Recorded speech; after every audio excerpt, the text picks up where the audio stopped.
नमस्कार दोस्तों, मेरा नाम है अर्षद द्विवेदी। 25 अक्टूबर 2020 के daily current affairs burning news discussion में आपका स्वागत है।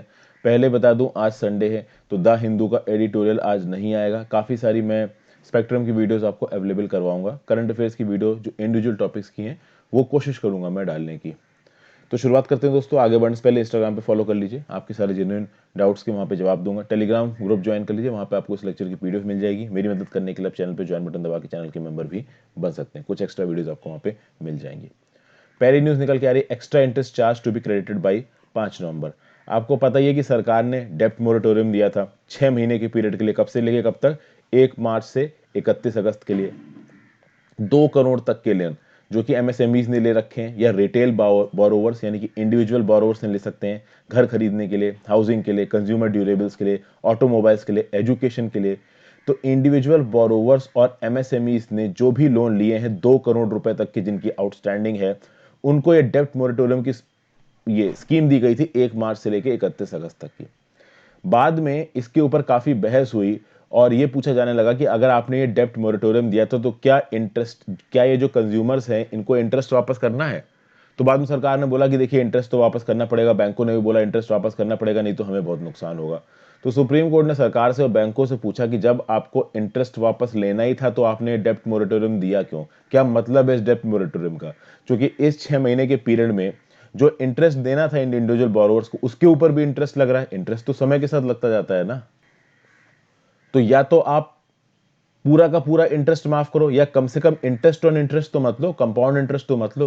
तो अब फाइनली सुप्रीम कोर्ट ने बोल दिया है, सॉरी गवर्नमेंट ने बोल दिया है कि स्मॉल एंड मीडियम इंटरप्राइजेस का 2 करोड़ तक का लोन और रिटेल बोरोवर्स का 2 करोड़ तक का लोन, उसके ऊपर उनको इंटरेस्ट ऑन इंटरेस्ट नहीं देना है। उनको इसके लिए सिर्फ सिंपल इंटरेस्ट देना है। मतलब इस 6 महीने के पीरियड के लिए जो इंटरेस्ट चार्ज किया जा रहा था वो सिंपल इंटरेस्ट के बेसिस पे ही चार्ज किया जाएगा, यानी इंटरेस्ट और इंटरेस्ट नहीं देना होगा। ये बोल दिया यहाँ पे सेंट्रल गवर्नमेंट ने। फिर यहाँ पे क्या बोल रहे हैं? The ex gratia payment shall be administered irrespective whether the borrower had availed the moratorium partly fully or not at all.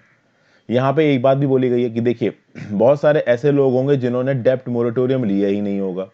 कुछ लोगों ने इस 6 महीने की पीरियड में ईएमआई देनी बंद की थी, कुछ लोग ईएमआई दे रहे थे।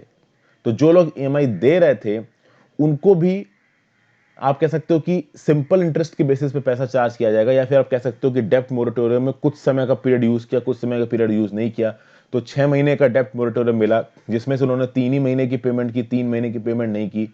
तो जितनी भी उन्होंने उसकी फैसिलिटी इस्तेमाल की हो, जितनी नहीं की है, सबके लिए यूनिफॉर्म चीज रखी जाएंगी। यानी इस 6 महीने के टाइम पीरियड के लिए जो भी आउटस्टैंडिंग लोन था इन बोरोवर्स का, उस पर सिंपल इंटरेस्ट पे इंटरेस्ट चार्ज किया जाएगा, कंपाउंड इंटरेस्ट पे नहीं चार्ज किया जाएगा। यह बात बोल दी है यहां पे किसने?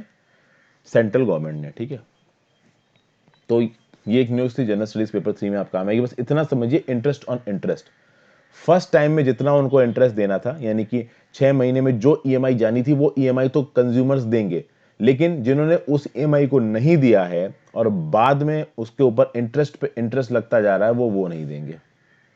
यहां पे उन लोगों को भी फायदा हो जाएगा जिन्होंने 6 महीने से केवल 2 महीने का बेनिफिट उठाया और 4 महीने का बेनिफिट नहीं उठाया, तो वो 2 महीने बेनिफिट वाला भी उनको पैसा मिल जाएगा। आगे बात करते हैं, एनिमल्स स्पेयर्ड ऑफ सैक्रिफाइस इन पांदे मिचित ओडिशा। देखिए ओडिशा के कालाहांडी डिस्ट्रिक्ट है, वहां पे एक भवानीपटना टाउन है, वहां पे एक चतार फेस्टिवल होता है। इस फेस्टिवल में हजारों की तादाद में एनिमल और बर्ड्स की बलि पड़ाई जाती है। अब इस बार जो ये फेस्टिवल हुआ है कोविड-19 में, यहाँ पे फॉर्चुनेटली जो कालाहांडी का डिस्ट्रिक्ट एडमिनिस्ट्रेशन है, इन्होंने एक स्ट्रिक्ट सिक्योरिटी ब्लैंकेट लगाया। बहुत सारे लोगों ने कोविड-19 के डर के मारे इस फेस्टिवल में पार्टिसिपेट नहीं किया, तो कम जानवरों और बर्ड्स की जान गई है। ये जो फेस्टिवल है ये गॉडेस मणिकेश्वरी के लिए मनाया जाता है। हर साल गॉड मणिकेश्वरी जी की जो मूर्ति है, इसको जेना खल लेके जाया जाता है जो कि टाउन के आउटस्कर्ट्स में है। वहां पे सीक्रेट रिचुअल्स परफॉर्म किए जाते हैं और फिर ऐसा माना जाता है कि जो देवी है वो अपने अबोर्ड वापस लौट गई। ये जो इनको ले जाने की, इनके आइडल को ले जाने की यात्रा होती है ना, इसको बोला था चतार यात्रा। इसके लिए लाखों की तादाद में छत्तीसगढ़, उड़ीसा, झारखंड और वेस्ट बंगाल से डिवोटीज आते हैं। 3 किलोमीटर का ये सफर होता है और इस 3 किलोमीटर के दौरान बहुत से एनिमल्स और बर्ड्स को सैक्रिफाइस किया जाता है, माता को खुश करने के लिए, देवी को खुश करने के लिए। हर फैमिली एक एनिमल या बर्ड को सैक्रिफाइस करती है। उड़ीसा हाईकोर्ट ने इस बार बोला था कि भैया आप किसी भी तरीके का एनिमल सैक्रिफाइस, ये सैक्रिफाइस नहीं कर सकते। देखिए क्या बोल रही है Odisha high court, no person including the state shall be allowed to sacrifice any animal or bird during Chatar Yatra festival on the public road or in and around the precincts of the temple. ये बोला ओडिशा हाईकोर्ट ने public interest litigation पे। उसके साथ साथ देखिए Odisha high court क्या बोल रही है कि God is the creator of this universe. तो गॉड ने ह्यूमन बींग्स को ही बनाया है, जानवरों को बनाया, बर्ड्स को बनाया है, जितनी भी स्पेशीज हमको इस अर्थ पे नजर आ रही है सबको गॉड ने बनाया है। वो भी हमारी तरह सांस लेते हैं, जीते हैं। उनके पास भी अधिकार है कि वो ह्यूमन बींग्स के साथ हार्मनी में रह सकते हैं, नेचर के साथ हार्मनी में रह सकते हैं। इस तरीके से उनका खून बहाना ये बर्दाश्त नहीं किया जाएगा। लेकिन ओडिशा हाईकोर्ट के इस ऑर्डर को स्टे कर दिया था सुप्रीम कोर्ट ने। टेक्निकली सुप्रीम कोर्ट ने बोल दिया था कि ठीक है भाई, रिलीजियस फ्रीडम है, तो अगर आप ये सैक्रिफाइस करना चाहो तो कर लो। लेकिन हुआ ये है दोस्तों कि कालाहांडी के डिस्ट्रिक्ट कलेक्टर हैं जो गवाली पराग हर्षद, इनका ये बोलना है कि लोगों ने इस फेस्टिवल को घर के अंदर रह के मनाया है, ज्यादा वो बाहर आए नहीं। जब ज्यादा वो बाहर आए नहीं तो फेस्टिवल सेलिब्रेट हुआ बहुत ही लिमिटेड लोगों के साथ, बहुत ही लिमिटेड गवर्नमेंट ऑफिशियल्स के साथ, तो जिसके चलते ज्यादा जानवरों की बलि नहीं चढ़ी। बलि चढ़ी बट ज्यादा की नहीं चढ़ी। तो आपको इस न्यूज में याद क्या रखना है भैया, आपको न्यूज ये याद रखनी है कि कालाहांडी डिस्ट्रिक्ट में उड़ीसा की भवानीपटना टाउन में चतार फेस्टिवल मनाया जाता है, जिसमें एक यात्रा होती है जिसको बोला था चतार यात्रा। ये कहीं भी आपसे पूछा जा सकता है। और अगर आप बात करो कि animal protection, ecological protection, diversity protection में आप इस पॉइंट को कोट कर सकते हो कि हमें उन रिलीजियस फेस्टिवल्स को बैन करना चाहिए जहां पे एनिमल्स का या बर्ड्स का सैक्रिफाइस हो। तो यहां पे आप एक छोटी सी लाइन लिख सकते हो बहुत न्यूट्रल तरीके से। आगे बात करते हैं। US allies welcome Israel Sudan deal but Iran Palestinian cry fall. सबसे पहले तो इस मैप में आप सुडान की लोकेशन देखिए। ये पूरा का पूरा अफ्रीका का मैप आपको नजर आ रहा है और यहां आपको नजर आ रहा है सुडान। ठीक है, रेड सी के साथ ये बाउंड्री बनाता है, काफी स्ट्रेटेजिक लोकेशन पे, इंपॉर्टेंट कंट्री है, लेकिन बहुत ज्यादा डिस्टेबलाइज्ड कंट्री है, मेजॉरिटी पॉपुलेशन इनकी मुस्लिम है। अब इजराइल और सूडान के बीच में काफी समय से एक लड़ाई सी चल रही है। जब से सूडान बना है it is technically at war with Israel. तो 1948 से आप कह सकते हो सूडान और इजराइल टेक्निकली एट वॉर है, लेकिन यहां पे एक डील ब्रोकर की गई है यूएस द्वारा, जहां पे इजराइल और सूडान के बीच के जो रिश्ते हैं वो अच्छे किए जा रहे हैं और इसको वेलकम किया है बहुत सी कंट्रीज ने। तो जर्मनी, इजिप्ट, यूएई, बहरीन, इन सब कंट्रीज ने इस पर्टिकुलर पैक्ट को सपोर्ट किया है। वेस्ट एशिया में ये पीस लेके आएगा, ये चीज बोली गई है। लेकिन कुछ प्लेयर्स यहां पे नाराज हैं। ऑब्वियसली यहां पे पैलेस्टीन नाराज है। पैलेस्टीन इजराइल को जो भी फॉरेन पॉलिसी में विक्ट्री मिलेगी उस पर ऑब्वियसली बात है वो गुस्सा होगा, वो नाराज होगा, क्योंकि पैलेस्टीन की बहुत बड़ी टेरिटरी पे इजराइल ने इलीगली कब्जा कर रखा है, बहुत से पैलेस्टीनियंस को मारा है। इजराइल ने जो कुछ भी किया है पैलेस्टीन में उसको किसी भी तरीके से जस्टिफाई नहीं किया जा सकता। लेकिन इजराइल जो ज्यूज हैं इनको खुद इतना मारा गया है पास्ट में कि वो अब इतने ज्यादा एग्रेसिव हो गए हैं कि तुम हमको मारोगे तो हम तुमको पलट के मारेंगे, वो वाला हिसाब हो गया। तो मतलब हिस्ट्री में जिस कम्युनिटी को एक लिमिट से ज्यादा दबाया जाएगा वो कम्युनिटी आगे बहुत भयंकर बन के निकल के आएगी। आप चाइनीज कम्युनिटी भी देख लीजिए। चाइनीज को इतना ह्यूमिलिएट किया जापानियों ने, यूएस ने, कि उन्होंने बोला कि अब हम तुम्हें तुम्हारी औकात दिखाएंगे। रशिया ने, तो चाइना आज देख सकते हैं आप इतना ताकतवर बन के आया कि सबके लिए प्रॉब्लम क्रिएट कर रहा है। And same goes for Israel. छोटी सी कंट्री, जरा सा लैंड, बहुत कम लोग, लेकिन इतने ताकतवर हो गए हैं वो कि किसी को छोड़ने पे उतारू नहीं है। और बहुत ही भारी तादाद में इन लोगों को मारा गया था। एक तो समय ऐसा था इन इजरायलीज के लिए कि रहने की जगह नहीं थी, इधर उधर दौड़ रहे थे कि रहे तो रहे कहां। ठीक है, फिर यहां पे देखिए जो पैलेस्टीनियन कॉज के जो प्रेसिडेंट है महमूद अब्बास, उन्होंने क्या बोला, the state of Palestine express today's condemnation and rejection of the deal to normalize ties with Israeli occupation country which usurps Palestinian land. तो इजराइल को अगर आप ऑफिशियल रिकॉग्निशन दे रहे हो तो आप पैलेस्टीनियन कॉज को डिफीट कर रहे हो। सूडान बोलेगा कि हमको क्या पैलेस्टीनियन कॉज से, हम तो अपना देखेंगे ना। देखिए सूडान को इकोनॉमिकली बहुत फायदा है इजराइल के साथ अच्छे रिश्ते करने का। अगर इससे अच्छे होंगे, इजरायली इन्वेस्टमेंट सूडान पहुंचेगी, सूडान का इकोनॉमिक डेवलपमेंट होगा, ये सारे फैक्टर्स बहुत मेजर रोल प्ले करते हैं। फिर ईरान ने भी यहां बढ़ चढ़ के सूडान की बुराई की है। ईरान ने सूडान को ओपनली बोला है कि यूएस की टेररिज्म ब्लैकलिस्ट से अगर आपको निकाल देंगे, थोड़ा पैसा आपको दे देंगे, तो आप इनके सामने हाथ जोड़ने लगोगे। तो इस तरीके से ईरान और पैलेस्टीन दोनों सूडान को यहां पे क्रिटिसाइज कर रहे हैं। बट अभी के लिए जो रिलेशन है वो फॉर्मलाइज हो गए। जनरल स्टडीज पेपर 1 में ये चीज आपको काम आएगी। अगली न्यूज है evidence of dairy production in Indus valley civilization. देखिए 2020 में 100 ईयर्स हो गए हैं to the discovery of Indus valley civilization. 1920 में इंडस वैली सिविलाइजेशन की डिस्कवरी हुई थी। 2020 में 100 साल बीत चुके हैं। एक्चुअली में इंडस वैली सिविलाइजेशन की जो साइट थी दोस्तों, वो 1850s में ढूंढ ली गई थी, जब इंडिया में रेलवेज बन रही थी। इंडिया में खासकर पाकिस्तान के इलाके में जब रेलवेज बन रही थी 1850s में, तो उस समय पे कुछ ब्रिक्स मिले थे वहां पे रेलवे बनाने वाले वर्कर्स को। वो एक्चुअली में इंडस वैली सिविलाइजेशन थी, वो लोग उस समय पे समझ नहीं पाए, उन्होंने ब्रिक्स का प्रयोग कर लिया। 1920 में इंडस वैली सिविलाइजेशन पाई गई और अभी 2020 में उसके 100 साल हो गए। 2500 साल पुरानी ये सभ्यता है। अब यहां पे ये बोला गया है कि भाई इंडस वैली सिविलाइजेशन में डेयरी प्रोडक्शन होता था, ऐसा बोला जा रहा है।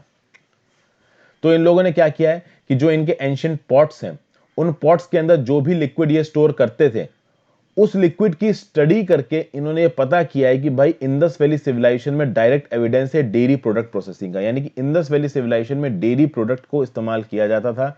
ये स्टडी इन्होंने कहां पे कराई है? तो 59 शार्ट्स हैं, जगह हैं जहां पे पॉटरी रखी रहती थी, कोटाडा भाडली नाम की जगह पे, प्रेजेंट डे गुजरात में। अब बात यह है कि जब भी हड़प्पन की बात आती है तो हम केवल मेट्रोपॉलिटन सिटी, एक अर्बन इंफ्रास्ट्रक्चर और बड़े बड़े टाउन्स की बात करते हैं, लेकिन यहाँ पे एक पैरेलल इकोनॉमी भी चल रही थी जिसको एग्रो पैस्टोरल और रूरल भी कहा जाता है।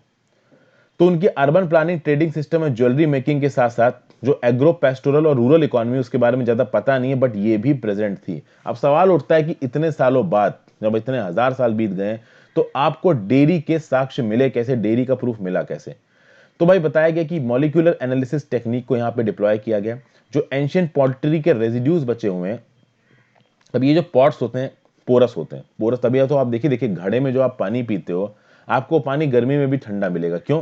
क्योंकि घड़े पोरस होते हैं, तो हवा का जो इनग्रेस है और आउटग्रेस है वो होता रहता है। साथ साथ एक घड़े में जैसे आप कोई लिक्विड डालोगे, वो लिक्विड ऑब्वियसली बात है उस घड़े के पोर्स में घुसेगा।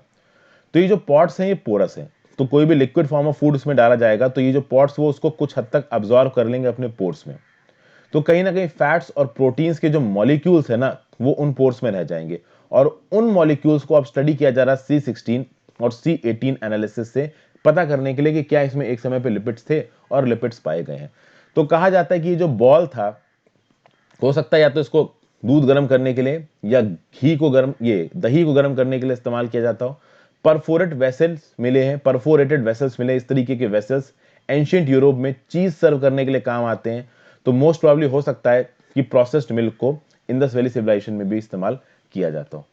एनिमल हस्बेंड्री की बात की जाए तो भाई देखिए, एनिमल हस्बेंड्री ने बताया कि कैसे अलग अलग एनिमल्स का प्रयोग डेयरी प्रोडक्शन में अलग अलग तरीके से किया जाता था। जो काऊ थी और वाटर बफेलो थी वो मिलेट्स खाती थी, और शीप और जो गोट्स थी वो ग्रास और लीव्स खाती थी। एक स्टडी ने बताया है कि जो वाटर बफेलो और कैटल और काउस थी ना, ये बहुत ओल्डर एज में मरती थी, और ये ऑब्वियस सी बात है उनके हड्डी के साक्ष्यों से पता चला होगा। वहीं पे जो शीप्स हैं, गोट हैं, वो जल्दी मर जाती थी। तो इससे ये इंडिकेट किया जा रहा है कि वाटर बफेलो, काउस, इन सबको दूध के प्रोडक्ट्स के लिए इस्तेमाल किया जाता था, इनके डेयरी प्रोडक्ट्स के लिए इस्तेमाल किया जाता था। वहीं पे गोट और शीप को मोस्ट प्रोबेबली मार के खाया जाता होगा, इसलिए कम उम्र पे मर जाती होंगी।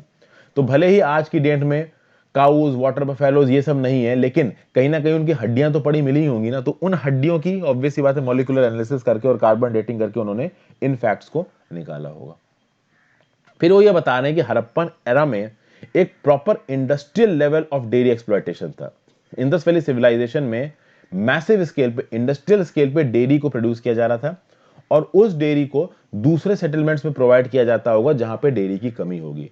तो ट्रेड में अगर आप देखो तो डेयरी प्रोडक्ट्स भी एक मेजर रोल प्ले करते होंगे, ऐसा इन आर्कियोलॉजिस्ट्स का बोलना है। जनरल स्टडीज पेपर 1 में ये चीज आपको काम आएगी। फाइनली एक छोटी सी न्यूज है, room temperature super conductivity possible under severe pressure. Hydrogen sulphide नाम की जो गैस है, जो बिल्कुल सड़े हुए अंडे जैसी स्मेल करती है, इसके ऊपर रिसर्च की university of Rochester, Intel corporation, university of Nevada, इन सब लोगों ने। इन्होंने क्या किया कि हाइड्रोजन सल्फाइड के ऊपर बहुत ज्यादा प्रेशर डाला, बहुत ज्यादा प्रेशर डाला, और जब इन्होंने हाइड्रोजन सल्फाइड के ऊपर बहुत ज्यादा प्रेशर डाला तो इनको ये पता चला कि 15 डिग्री सेल्सियस पे ये जो हाइड्रोजन सल्फाइड है ये सुपर कंडक्टर की तरह काम कर रहा। बट प्रॉब्लम है, अगर 15 डिग्री सेल्सियस पे सॉल्ट हाइड्रोजन सल्फाइड को सुपर कंडक्टर की तरह काम करवाना है तो प्रेशर आपको 2 मिलियन एटमॉस्फेयर का डालना होगा, और 2 मिलियन एटमॉस्फेयर का जो प्रेशर है वो ऑलमोस्ट इम्पॉसिबल है। तो अगर आप हाइड्रोजन सल्फाइड के ऊपर 2 मिलियन एटमॉस्फेयर का प्रेशर डाल देते हो तो वो एक सुपर कंडक्टर में कन्वर्ट हो जाएगा। सुपर कंडक्टर क्या होता है कि अगर उसके थ्रू इलेक्ट्रिसिटी पास होगी, इलेक्ट्रॉन्स का फ्लो पास होगा, तो उस इलेक्ट्रिसिटी को किसी भी प्रकार का रेजिस्टेंस नहीं मिलेगा। आपको पता है हर एलिमेंट में किसी ना किसी प्रकार का रेजिस्टेंस होता है। तो अगर आयरन है तो रेजिस्टेंस नहीं होगा, अगर लकड़ी है तो रेजिस्टेंस बहुत ज्यादा होगा। इसी को बोला था कंडक्टर नॉन कंडक्टर। लेकिन ये है सुपर कंडक्टर, मतलब कोई रेजिस्टेंस है ही नहीं, इलेक्ट्रिसिटी फ्लो कर रही है तो करती ही चली जा रही है। 2015 में एक और ब्रेक थ्रू हुआ था, when a group led by MI Ermets managed to apply pressure on hydrogen sulfide and get a superconductor at 200 Kelvin। तो यहां पे तो 15 डिग्री सेल्सियस पे ये सुपरकंडक्टर बन जा रहा है, लेकिन 2 मिलियन एटमॉस्फेयर चाहिए। 2015 में जो ब्रेक थ्रू हुआ था, वहां पे बोला गया था कि अगर हाइड्रोजन सल्फाइड को अगर आप प्रेशर प्रोवाइड करते हो तो ये 200 केल्विन यानी -73 डिग्री सेल्सियस पे सुपरकंडक्टर बन जाएगा। तो ये है दोस्तों यहाँ पे एक छोटी सी न्यूज, साइंस एंड टेक की उतनी इंपॉर्टेंट है नहीं। अब ये साइंस एंड टेक में जो लोग हैं उनके लिए इंपॉर्टेंट हो सकती है, यूपीएससी में तो साइंस एंड टेक एक लिमिट तक ही आपके यूज का है। जनरल स्टडीज पेपर चीज में आपको काम आएगी। Thank you for watching friends, have a great day, good bye.